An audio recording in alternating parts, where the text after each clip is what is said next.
পশ্চিমবঙ্গে ক্ষমতায় বিজেপি আর বিধায়কদের পরিষদীয় দলনেতা নির্বাচনে থাকবেন অমিত শাহ। বিজেপির সংসদীয় বোর্ড অমিত শাহকে এ বিষয়ে পূর্ণ দায়িত্ব দিয়েছে। পর্যবেক্ষক হিসেবে বিজেপি পরিষদীয় দলের বৈঠকে থাকছেন অমিত শাহ। এ সম্পর্কে আরো জানবো, বিজেন্দ্র সিংহ টেলিফোনে এই মুহূর্তে রয়েছেন আমাদের সঙ্গে। বিজেন্দ্র, পশ্চিমবঙ্গের বিষয়ে সিদ্ধান্ত নিতে পরিষদীয় দলের বৈঠক এবং সেখানে যাবতীয় দায়িত্ব দেওয়া হচ্ছে অমিত শাহকে। দেখো অমৃতা, এখন ফলাফল চলে এসেছে, বিধানসভা রেজাল্ট ক্লিয়ার রয়েছে। তবে নতুন সরকার গঠনের জন্য যে নেক্সট স্টেপস গুলো নেওয়া হবে তার মধ্যে সব থেকে গুরুত্বপূর্ণ হচ্ছে বিজেপির যে বিধায়করা জয়ী হয়েছেন তাদের মিটিং ডাকা হবে এবং তারা তাদের নেতা বেছে নেবেন, কাকে মুখ্যমন্ত্রী করা হবে। এবং সেক্ষেত্রে শুভেন্দু অধিকারীকেই বাছা হবে, সেটা নিয়ে স্পষ্টই বার্তা কেন্দ্রীয় নেতৃত্বে রয়েছে।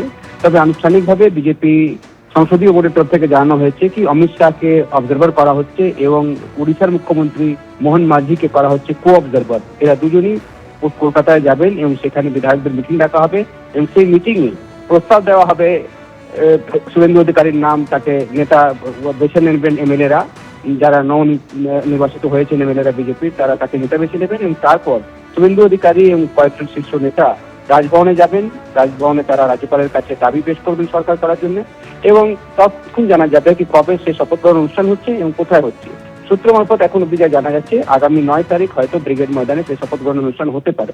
তবে অমিত শাহই ছিলেন মেন কারিগর পশ্চিমবঙ্গে যে আজকে বিজেপি সরকার সেখানে করতে চলেছে। গত 2021 থেকে আমরা দেখছি তিনি যতটা পশ্চিমবঙ্গ নিয়ে সক্রিয়, অন্য রাজ্যতে তার সক্রিয় ততটা আমরা দেখি না এবং ছোটখাটো সিদ্ধান্ত অমিত শাহ অব্দি পৌঁছায় পশ্চিমবঙ্গে সাংগঠনিক দিক থেকে। এবং এখানেও আমরা দেখেছিলাম তিনি প্রায় 10 দিন টানা একবার ছিলেন পশ্চিমবঙ্গের ইলেকশন চলাকালীন। প্রত্যেকটা ক্যান্ডিডেট কে হবে, ক্যাম্পেইন কিভাবে করা হবে, নমিনেশনে তিনি থেকেছেন শুভেন্দু অধিকারী যখন তিনি নমিনেশন ফাইল করছিলেন ভবানীপুর থেকে। এবং সেক্ষেত্রে বার্তাও আমরা একটা স্পষ্ট ইঙ্গিত পাচ্ছিলাম কি সরকার এলে শুভেন্দু অধিকারী মুখ্যমন্ত্রী হবেন।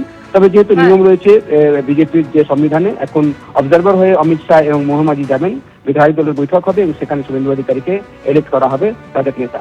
আগামীকাল খুব সম্ভবত অমিত শাহ যেতে পারেন কলকাতায়। ধন্যবাদ বিজেন্দ্র তোমাকে। বিধায়কদের পরিষদীয় দলনেতা নির্বাচন এবং যে বৈঠকে পর্যবেক্ষক হিসেবে থাকছেন অমিত শাহ এবং যেটা খবর যে আগামীকালই রাজ্যে আসতে পারেন কেন্দ্রীয় স্বরাষ্ট্রমন্ত্রী। রাজারহাট নিউটাউন বিধানসভা কেন্দ্র, যেখানে পুনর্গণনা চলছে। তাপস চট্টোপাধ্যায় তৃণমূল কংগ্রেসের প্রার্থী, তিনি দাবি জানিয়েছিলেন পুনর্গণনার এবং সেই পুনর্গণনা চলছে। বিস্তারিত জানতে আপনাদের সরাসরি নিয়ে যাব, আমাদের প্রতিনিধি রুমা পাল রয়েছেন আমাদের সঙ্গে। রুমা, পুনর্গণনা চলছে, এখনো পর্যন্ত শেষ পাওয়া খবরে কি জানা যাচ্ছে, কে এগিয়ে কে পিছিয়ে? দেখো, পুনর্গণনার পর যেটা দেখা যাচ্ছে সেটা বিজেপি প্রার্থী পীযূষ কানোরিয়া তিনি এগিয়ে রয়েছেন 309 ভোটে। যদিও রেজাল্ট আউট করা হয়নি, কিন্তু 18 রাউন্ডের দেখা যাচ্ছে যে 18 রাউন্ডই হয়েছে এবং সেক্ষেত্রে দেখা যাচ্ছে যে পীযূষ কানোরিয়া তিনি পেয়েছেন 1,06,564টি ভোট। অন্যদিকে তাপস চট্টোপাধ্যায় তৃণমূল কংগ্রেসের পেয়েছেন 1,06,255টি ভোট। জানিয়ে রাখি এই মুহূর্তে 309 ভোট দেখাচ্ছে যেখানে বিজেপি ক্যান্ডিডেট এগিয়ে গেছেন এবং সেক্ষেত্রে এখনও ওয়েবসাইটে বলছে রেজাল্ট নট ডিক্লেয়ার্ড ইয়েট। যদিও ডিক্লেয়ার করা হয়নি, কিন্তু 309 ভোটে বিজেপি প্রার্থী এগিয়ে গেছেন। অন্যদিকে জানিয়ে রাখি যে তৃণমূল কংগ্রেস প্রার্থী তিনি অভিযোগ করেছিলেন যে তাদের কাউন্টিং সেন্টারে বসতে দেওয়া হচ্ছে না, তাদের মারধর করা হচ্ছে, এমনটা অভিযোগ করেছেন এবং তাদের ভেতরে প্রবেশ করতে দেওয়া হচ্ছে না, সেই পুনর্গণনা করা হোক। এবং তাদের বক্তব্য ছিল, তাদের দাবি ছিল যে 10 থেকে 12,000 লিড তারা করবেন। কিন্তু দেখা গিয়েছে যে কমিশনের কাছে তারা যেটা জানিয়েছিলেন সে কমিশন সেক্ষেত্রে পুনর্গণনার সেটা মেনে নিয়েছিল এবং পুনর্গণনা পোস্টাল ব্যালটে পুনর্গণনা হয়েছে। লাস্ট 3 রাউন্ডে যেটা ছিল 3টে রাউন্ড, সেক্ষেত্রে পুনর্গণনা হয়েছে। পুনর্গণনার পর দেখা যাচ্ছে 18 রাউন্ডের মধ্যে 18 রাউন্ডই হয়েছে, কিন্তু 309 ভোটে এগিয়ে গেছে বিজেপি প্রার্থী, যদিও অফিসিয়ালি রেজাল্ট ডিক্লেয়ার করা হয়নি। অর্থাৎ জানিয়ে রাখি যে এই মুহূর্তে যেটা দেখা যাচ্ছে 18 রাউন্ডের পর কিন্তু বিজেপি প্রার্থী এগিয়ে গেছেন, শুধুমাত্র এখন রেজাল্ট বের করার অপেক্ষায়। একেবারে রুমা, তুমি আমাদের সঙ্গে থাকো। রাজারহাট নিউটাউন বিধানসভা কেন্দ্র, যেখানে তৃণমূল কংগ্রেস প্রার্থী তাপস চট্টোপাধ্যায় তিনি পুনর্গণনার দাবি জানিয়েছিলেন আর ইতিমধ্যেই সেই পুনর্গণনা চলছে।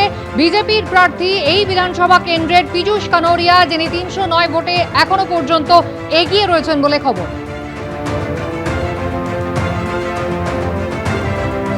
কড়া নিরাপত্তার বন্দোবস্ত রয়েছে এবং পুনর্গণনা চলছে। অন্তত 2 থেকে 3টি বুথে যাতে পুনর্গণনা করা হয় সেই দাবি জানিয়েছিলেন তাপস চট্টোপাধ্যায়।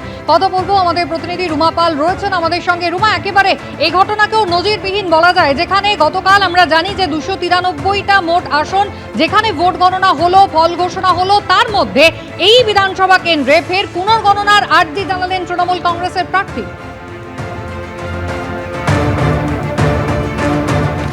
দেখো, এই গণনা চলছে এবং তারপর কিন্তু তৃণমূল কংগ্রেসের প্রার্থী শুধুমাত্র আর্জি জানাননি, তিনি অভিযোগও করেছেন এবং তিনি জানিয়েছেন যে তাদের কাউন্টিং এজেন্টের ভেতরে ঢুকতে দেওয়া হচ্ছে না এবং জেতার কথা তাদেরই, এবং 10 থেকে 12,000-এর মতো তারা লিড করবেন এবং সেই কারণেই কিন্তু এই কাউন্টিং হতে হতে তারপরে কিন্তু পুনরায় যাতে কাউন্ট করা হয় সেই দাবিও জানানো হয়। কমিশনের তরফ থেকে সেই দাবি মেনে নেওয়া হয় এবং পোস্টাল ব্যালটের রিকাউন্ট হয় এবং তার সঙ্গে জানিয়ে রাখি লাস্ট যে 3 রাউন্ড ছিল সেক্ষেত্রে সেই রাউন্ডও কিন্তু গণনা হয়। সেই গণনা শেষে দেখা যাচ্ছে 309 ভোটে এগিয়ে রয়েছেন বিজেপি প্রার্থী এবং বিজেপি প্রার্থী যেটা দেখাচ্ছে যে 1,06,564টি ভোট পেয়েছেন।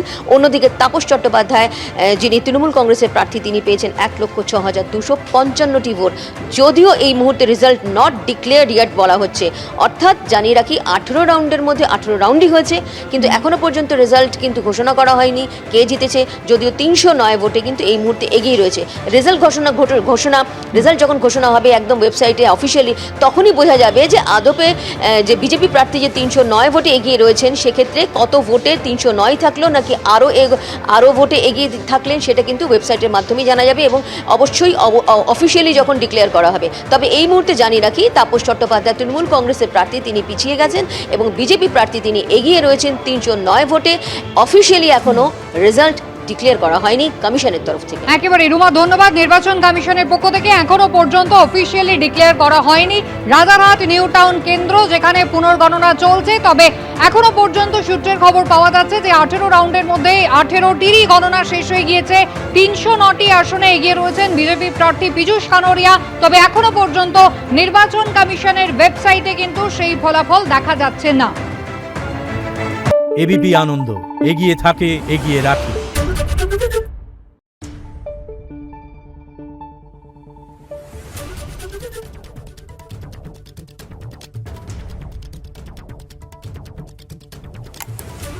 Thank you.